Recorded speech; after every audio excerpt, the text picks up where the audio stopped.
एक बाप ने अपने बेटे को एक खत लिखा। बेटा, इस बार मैं अकेले खेत में सब्जियां नहीं बो पाऊंगा। अगर तुम यहां होते तो मेरी मदद कर लेते। बेटा उस समय पुलिस की कैद में था। उसने जवाब में एक खत भेजा।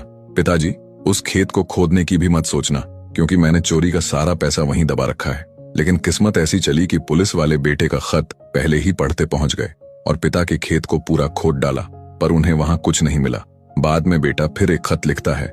पिताजी, अब आप खेत में बीज डाल दीजिए। मैं जेल में रहकर बस इतना ही कर सकता था। कहानी यही सिखाती है कि कहने सुनने में देर और जानकारी के क्रम से कितनी बदलावट आ सकती है, और कभी कभी चालाकी और सूझबूझ समय से पहले सब कुछ बदल देती है। एक बाप ने अपने बेटे को एक खत लिखा। बेटा, इस बार मैं अकेले खेत में सब्जियां नहीं बो पाऊंगा। अगर तुम यहां होते तो मेरी मदद कर लेते। बेटा उस समय पुलिस की कैद में था। उसने जवाब में एक खत भेजा।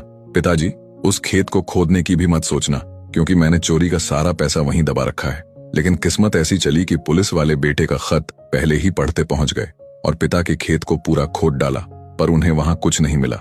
बाद में बेटा फिर एक खत लिखता है। पिताजी, अब आप खेत में बीज डाल दीजिए। मैं जेल में रहकर बस इतना ही कर सकता था।